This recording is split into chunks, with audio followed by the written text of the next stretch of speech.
Well, that depends on who you ask. I am a complicated, complex individual. I don't come across that way, but I am within my head because I've had to pretend for ever since I was a child, actually, and hide a lot of things. And so I had to pretend in order to fit in.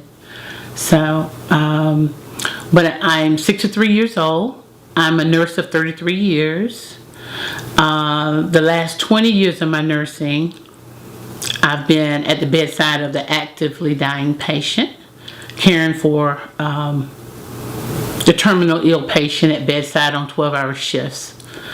I'm an author. I have 8 books published. I actually have 14 books, but I have 8 published. I have one son. His name is Larry, and he is 45.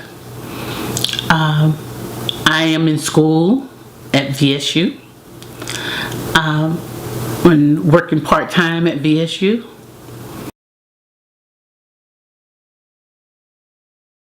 I am a psychology major, and I have a secondary, it's administration technology. Actually, I would love to go back and do my nursing, but because of my diagnosis of dementia and traumatic brain injury and ADHD, I didn't think it was wise to try to pursue.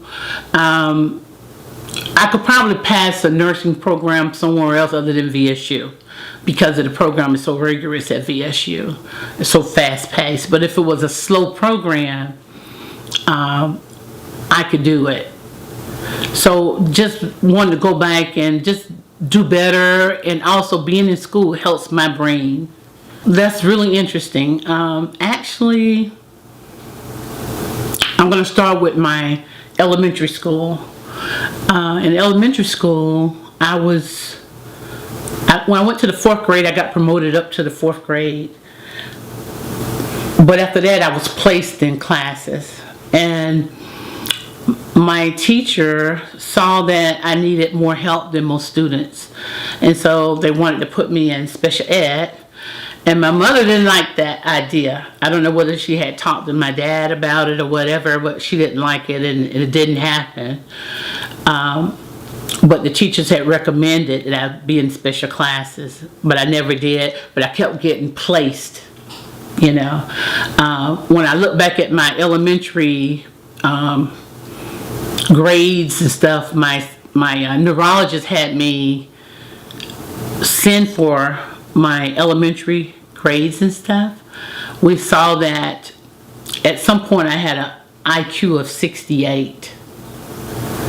So I actually dropped out of school in the 10th grade and got married. So I married at 15. So I never did enter the 11th or 12th grade.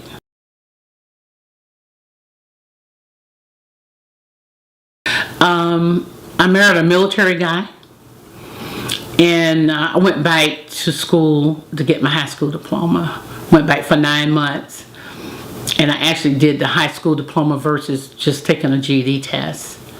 And then from there, actually, I have attempted college several times. In fact, I was at VSU in the 90s, in the early 90s, and I attended VSU, I think 2 semesters, and then I transferred to ABAC, but that was in the early 90s. And so in 2000, I moved to Dallas, Texas, and I attended a school for theology, Southern Bible, and I went there for three years. I was living in Dallas, Texas, and I decided, because my dad was getting up in age and health issues and stuff, I wanted to move back here to Valdosta to help him navigate the health maze and his health care. It's like day and night. In the 90s, there was no such thing as these computers and this technology. The technology is very difficult. When I first started this semester, I registered for 3 classes, and all 3 classes were online classes. Little did I know until I started into my semester, I began to see the navigation. It wasn't just knowing how to turn the computer on and mash a key and go to a particular screen. It was just a whole lot to it, and I couldn't do it, so I had to end up dropping 2 classes, and I kept my English 1102 class and picked up a keyboarding class because I needed to be able to properly place my fingers on the keys. So that's what I did. But initially I was allowed to register for 3 classes, and personally I feel I shouldn't have been able to do that, being that I'm 63. I was not told that, okay, it's not the way it was in the 90s. You know, the technology is here and it's blah, blah, blah. But anyway, now I know. So now, but I've gotten a lot of help with my, from IT, and I've gotten a lot of help with my tutor. My tutors helped me, oh my God, a lot. Oh my gosh.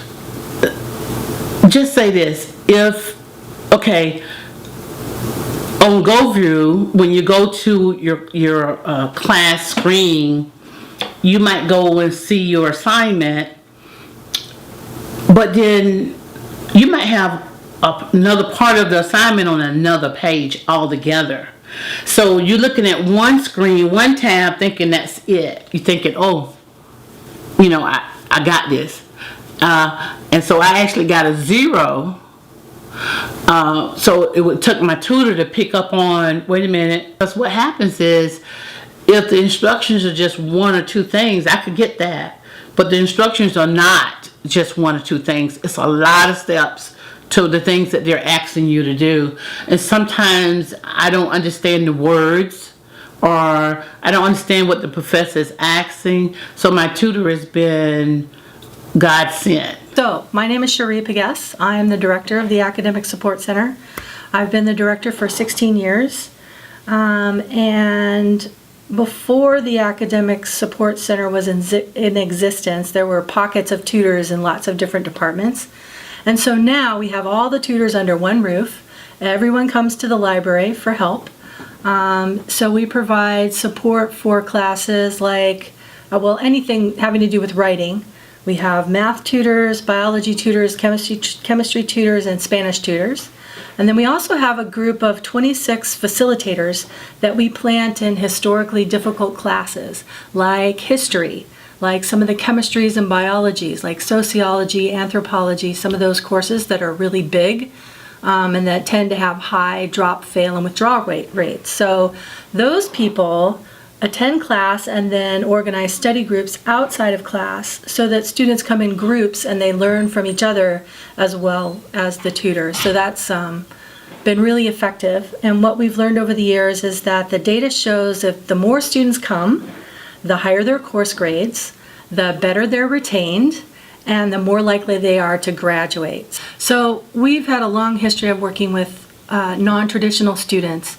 And in my mind, and from what the literature says, a non-traditional student is someone who is in their mid to late 20s as a starting point and into their mid to late 60s. We did have an 80-year-old student at one point coming to tutoring back in the early 2000s. We've hired non-traditional students as tutors, and they're wonderful because they bring a maturity of being in the world for a while. They tend to be very patient and very enthusiastic. They bring a lot of passion to their learning because they understand the worth of it. They're coming back and they're paying for it themselves, and so they've got a lot of motivation for doing well. But it's also really intimidating.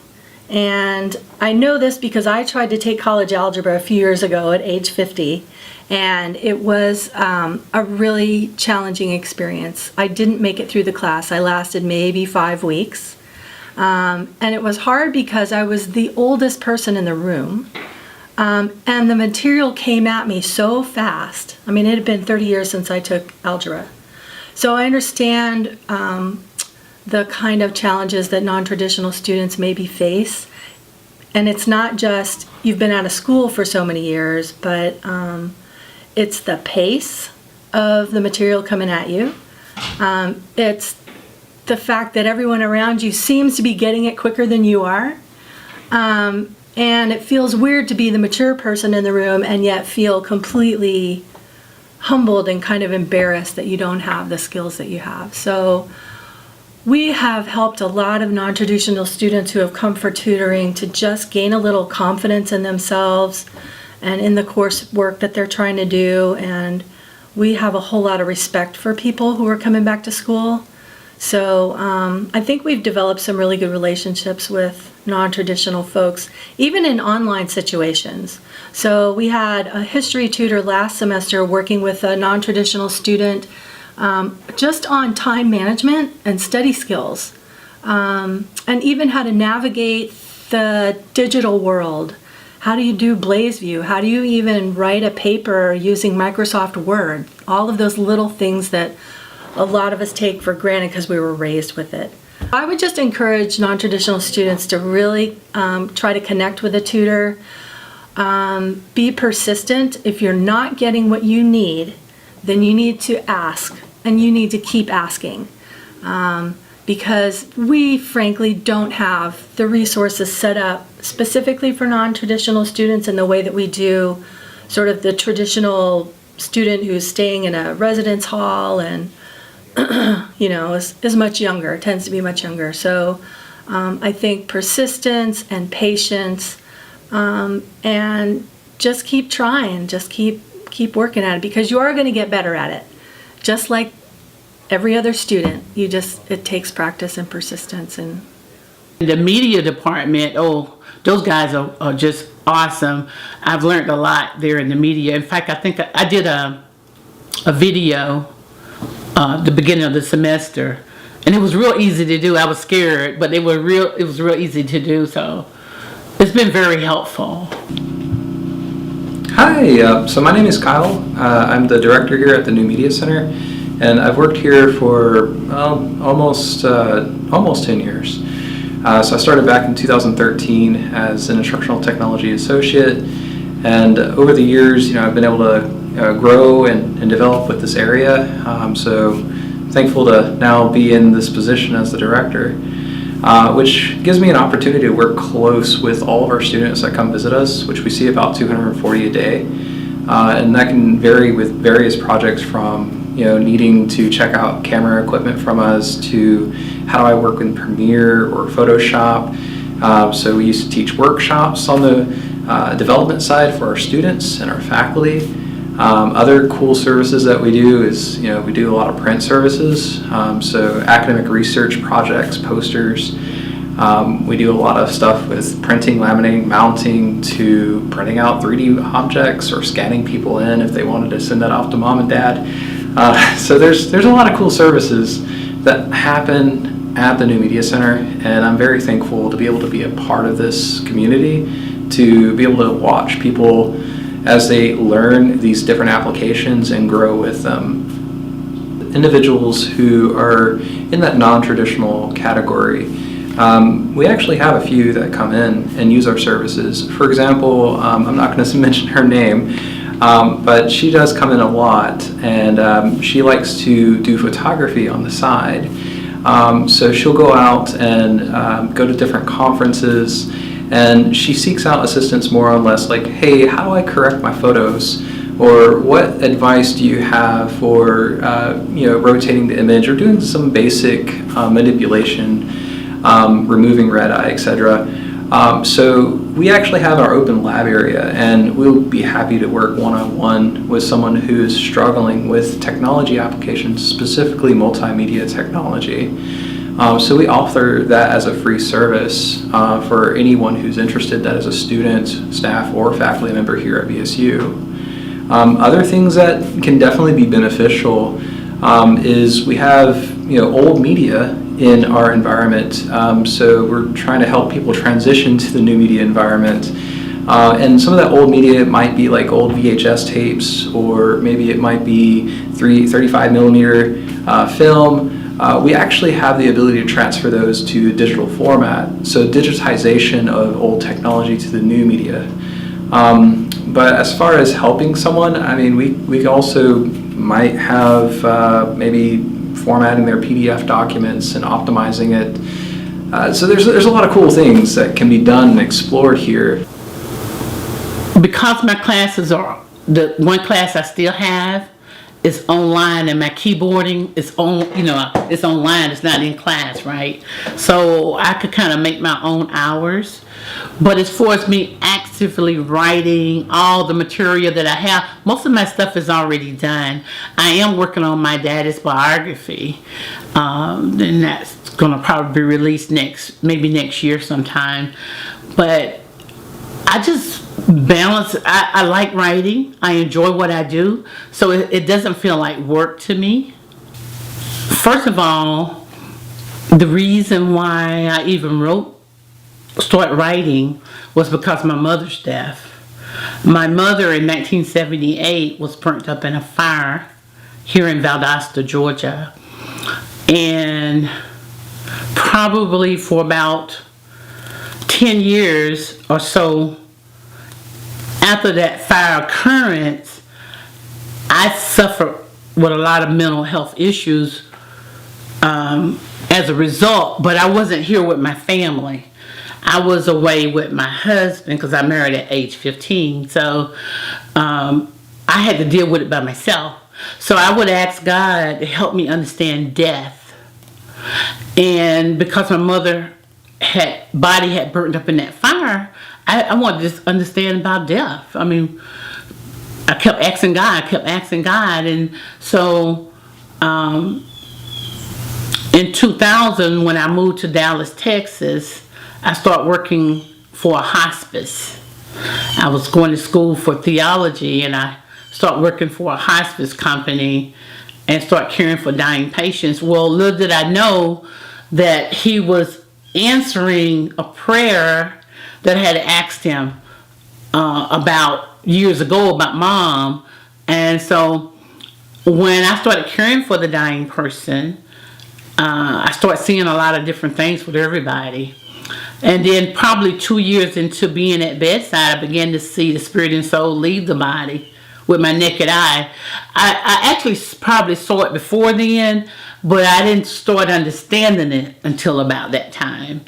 And so once I understood, I can remember the night I was sitting in a rocking chair at the bedside, and I began to understand in a real way, that I just saw the person leave the body. So then it helped me relate back to my mom. Even though her body burned up in that fire, she didn't burn up in that fire, because we're a spirit, we have a soul, and we live in a house. So my goal of writing my books is to help people not have so much pain when someone passes away, and to get people to understand that although the person is no longer going to be here with you, they're still alive. And in fact, if you want to verify that, you could go to Revelations chapter 6, verse 9 through 11.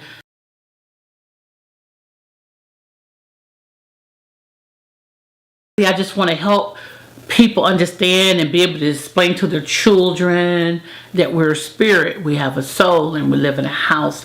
When someone passes away, the body died from the disease or the gunshot or a drowning or whatever, a stabbing.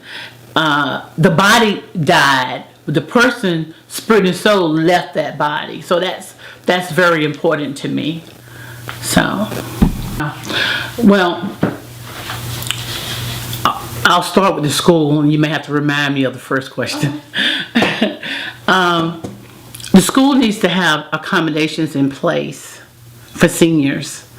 And the kind of accommodations I'm talking about is, first of all, they need to have an advisor, someone that's got time to look at what that student goals are and what they're trying to do, because I was allowed to register for 3 online classes, and that should have never happened. Secondly, they need someone, a mentor. They need someone to be able to go to, which I guess it would be the advisor, but they also need someone to help them navigate the technology. The technology is a big deal. Also, it would have been helpful for me to have an orientation about how to make an appointment with your advisor, how to do whatever you young people know how to do. Just don't put me out there and assume I know how to do these things. I have no clue. But luckily, I don't mind asking questions, and a lot of people have been very helpful with, helping me navigate. So they just need to put some accommodations in place for the student, for the non-traditional student. Okay. Because that's a special population. Just coming in 62, that's a disability all by itself. Even if you don't have any physical or mental disability, your age makes it a disability.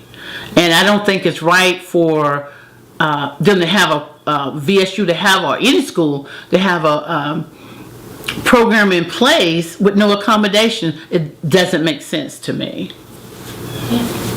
So what's some encouragement that you can give to non-traditional students like yourself about coming back to school, maybe encouraging them to come back? Well,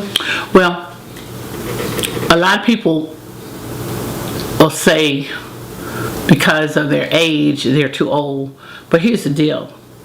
If you're planning on living, if you're planning on being here longer, the best thing you can do is exercise your brain. Because as we get older, things change. And if it was not for me being in school with my diagnosis, I don't know that I would be still driving. You know what I'm saying? So I would encourage anybody, regardless of your age, but especially if you're an older person, take one class.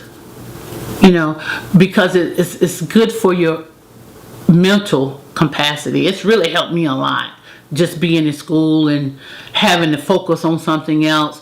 And I've learned a whole lot too.